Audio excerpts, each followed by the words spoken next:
Hey, what's up? This is Chosen. Gonna be joined by my good friend, one of the OGs in Mr. Darth Microtransaction, and we're gonna be talking about will the live arena and the new craziness update be enough to bring back a whale like Darth and what he's thinking about from the outside looking in on Raid and all that. So let's get into it.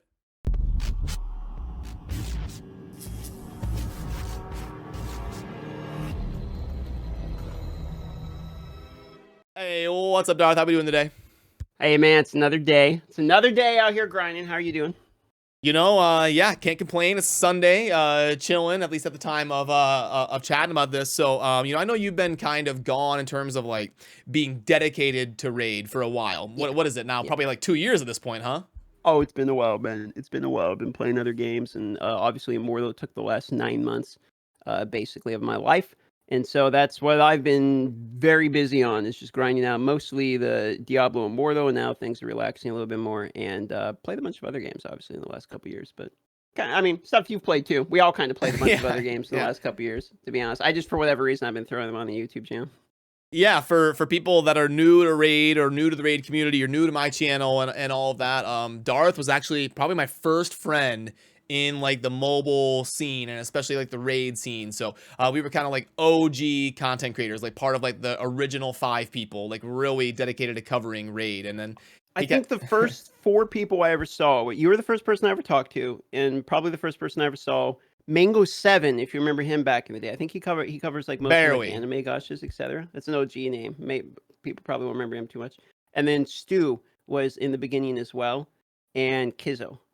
So those would that'd be 5, right? Yeah, you're right. The OG 5. Yeah, those are the ones I really remember. We had an original content creator chat where it was me, Darth, Stu, and Kizzle, and that was like the original 4 people where we were like, theory crafting on how to do collabs and how to work together. And everybody's kind of come so far since then. We were all like fledglings that had no clue what we were doing. Everybody's kind of like slowly grown a little bit since then. But talk a little bit about maybe why you quit Raid first and kind of lay the groundwork of how that kind of transition happened. I don't know if people want to hear this story for the millionth time. Just give us like the TLDR is basically like I just got bored of the game, man. I got bored of the game. Obviously, there was the issue I had with Plarium. That's since been resolved. I don't have any ill will or anything anymore. The apologies have been done on both sides, etc. I'm good with moving on from that. So for me, the reason I'm not playing Raid right now is mostly like just being bored of the game.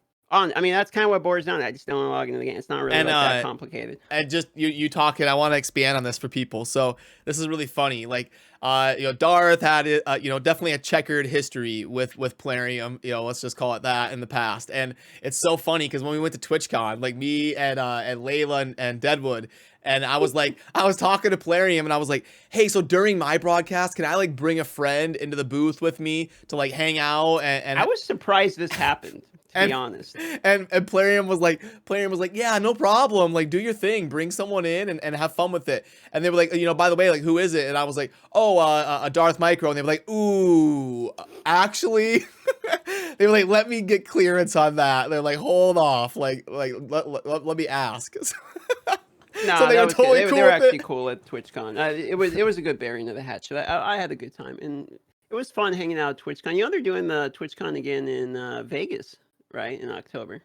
But is Raid doing it? Is like Raid gonna have a booth? It's a good question because I mean they had a really good booth at TwitchCon. I mean they had a really good booth. Like they had dead center in the middle of the whole convention with a giant sign. Like they had, in my opinion, some of the best location. You know how they say it's location. Like they had like the best location. Yeah, smack dab in the middle. I'll try to remember to like pop up pictures in the editing of the TwitchCon, but yeah, they had an amazing spot. It had to have been expensive. I would want to know from their perspective if it ended up being worth it. Like if they feel like that event went well for them and all of that. They should have been like plugging the streams like in game and stuff. I feel like yeah, 100%. I think mostly they probably had timeline issues where it's like trying to make sure that you guys are live at exact the right time would have been hard. Maybe would be my guess, and trying to get this the live streams into the actual news and stuff would be difficult. But definitely what seemed well was the structural side of it, like the actual position and the items they had there were all good. Like they had the crane machine, it was really well done. And then it was more of like the details that probably need to be fine grinded out. over time. Yeah, for sure. I know we were considering going to Vegas and all that, but yeah, so I guess the meat and potatoes of this video was I wanted to know your perspective from like the outside looking in as a very successful creator in another mobile game and somebody who has a history with Raid. What do you know about the like live arena? Have you heard like rumblings of this? Oh, that's an easy answer. I don't know anything. The only thing I know about live arena is I was on YouTube looking at Mortal videos, and I think it was yours or maybe it was Scratch's. One of your guys' videos popped up, and in the thumbnail it said like live arena, and I was just like, no way. And that was it. That's all I know. I don't read shit about the news anymore. I logged on for the first time in forever the other day, and it hit me with like my 18th welcome backpack. Well, they're like, hey, this guy spent 20K. We gotta get him back into the algorithm here. Spending. Okay, you know what? Know some conspiracy theory shit about this. I'm gonna make a video about this 100%. Is that when you come back to the game, I guarantee you they give you better rates. Oh, like, 1,000%. That's not even a conspiracy. That's just like fact. Yeah, that's no, it's got to be because when I took a break for a year and came back, the first hero I pulled out of my first ancient shard was literally Dracomorph, the one I spent 16 grand like hunting for. It wouldn't be a DM video without mentioning I spent 16 grand. So the Dracomorph literally was the first ancient shard. So then I leave the game, I come back again in like a couple years or whatever it was. I log in and I did the video I did yesterday where I just spent $25 for the first time. I'm like, you know what? I haven't given these guys money in years. My point's been made. I feel like opening a few shards for literally just the fun of it. It's not like I'm even going to use these heroes. So I did. I spent 25 bucks. I bought 16 ancient shards, and there was like a $15 spring pack that had a decent deal in it. So it was like 40 bucks they got out of me. And the first tempo gave me Ultimate Death Knight, like right off the bat. And then the Sacred Shard gave me Lady Kimmy. I was just like, a non-boosted rates. It's another one of those like tinfoil hat things that's hard to quantify, but it definitely seems like that. But there is definitely no conspiracy that the offers get better. That like if you don't spend for a long time, yeah. But as far as the shard thing, I can't confirm that. But I did see your video, and that was funny. Congrats on your Lady Kimmy. But that's another tinfoil hat theory for me for sure. I don't know. I'm starting to believe this though, because it's like every time I don't play for a while and come back, I get a legendary really soon, but only on the whale account. Like, if I take a break from the free-to-play and come back, it doesn't matter. Yeah, they don't care about that. If I spend money before, it feels like they try to hook you back in for sure. Yeah, that's funny. Well, no, so the live arena, I'll give you like the quick 30-second rundown. But you're gonna go into live arena with 5 champions. And then you're going to click find match. It's going to give you a random opponent close to your supposed power. And then you're each going to get to ban 1 champion from the other person's squad. And then so your 5 champions will get whittled down to 4. And then you get to build a team from those 4, and then you go into a live battle, and you have to manually use your abilities. Like you pick an ability, you target somebody, and you get like 20 or 30 seconds to do that each turn. And then after 30 minutes, if it's a tie, both of you lose. That's kind of like the quick rundown. And is live arena going to be separate on the leaderboard? I'm assuming they're not like overriding normal arena for this. I would guess so. We don't know like the whole ins and outs of the ladder, but yeah, they're supposedly going to do it like 4 different sessions a day. You know how like in Diablo Immortal you got can you do it like Marvel Snap where it's like, hey, I give you a code and you join my battle? Can you battle who you want? Like your friends? That's something crucial. We don't know, because like I have those same concerns. I'm hoping like we can host tournaments and stuff and have exactly. You need to be able to host a custom game for live arena to even matter at all, or else all it is a longer version of the same thing we already have. No one gives a fuck if they're battling someone they don't know. I agree. I hope that we can like host tournaments and do fun stuff with it. So yeah, what like on the surface, is that something that would drive you to want to try the game again, or are you still like? It would normally be a very hard no, because I just don't care about PvP in these types of games. However, because there's a pick ban phase, it alters my opinion of it a little bit. Because the only competitive stuff that I really enjoy very much was like League of Legends back in the day, like action-based stuff. And a pick ban phase was arguably more strategic than the actual gameplay.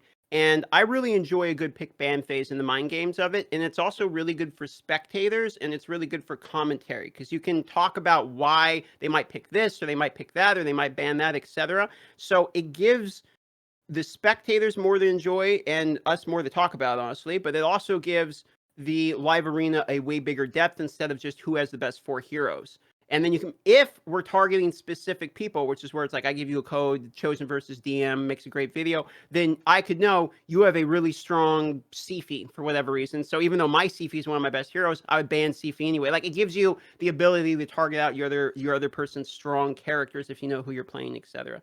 So I guess in Platinum Arena, the top end, you know who you're playing for the most part, and the pick ban would matter and stuff.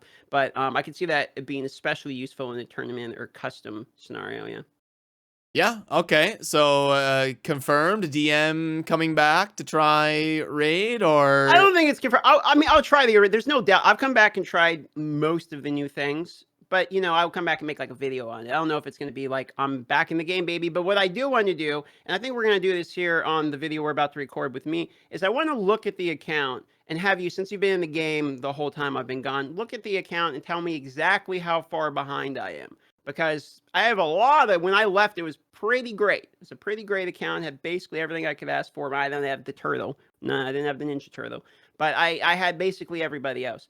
And since then, there has been, I mean, probably double the amount of characters in the game, and probably double or triple the amount of top tier characters. From what I understand, power creep's kind of a thing. I don't even have any like Altar of Souls blessings. I have no awakens. Like, there's a lot of things I'm really behind and we got to talk about. Yeah, no, that's a great segue. We are actually going to head on over to Darth's channel, and I'm going to take a look at his like 16 to 20K, whatever you spent, whale account, and I'll see what it would take to get him back up and running to have a well-oiled account. So we're going to head on over to DM's channel. Unless there's anything else you wanted to talk about here on this topic. I think we kind of understand that you're at least going to try it, but you're not probably going to be... It'll be the same thing as the Doom Tower. I'll come back. I'll try it. I'll play it. I'll mess around with it. I'm always going to like flow the round raid. It's not, and whenever anything new comes out, like I'm always going to come take a look at it. I've got too much time, love, investment, too many people I've met here, too many friends. Like, I'm always going to come back and try the whatever it is update. Even if I'm not feeling the game 100%, I'm always going to try it. I think a lot of people are this way in whatever game they've played. Like, if you have an OG game you played, maybe you're bored of it right now, new update comes, you're going to go see if the update makes you not bored again. It's pretty basic. So that's what it's going to be for me. I'm going to test it out, do a couple live streams maybe of it or something. And then if I don't like it, I'll just go back to playing whatever I do like. It'll be pretty simple. All right, sounds good. Well, I appreciate you joining me, Darth, and I'm going to link down below to Darth's channel where we are going to be doing a collab to talk about the things I discussed around his account. So, yeah, cheers, man. I'll see you over on your channel. All right, on to the next one.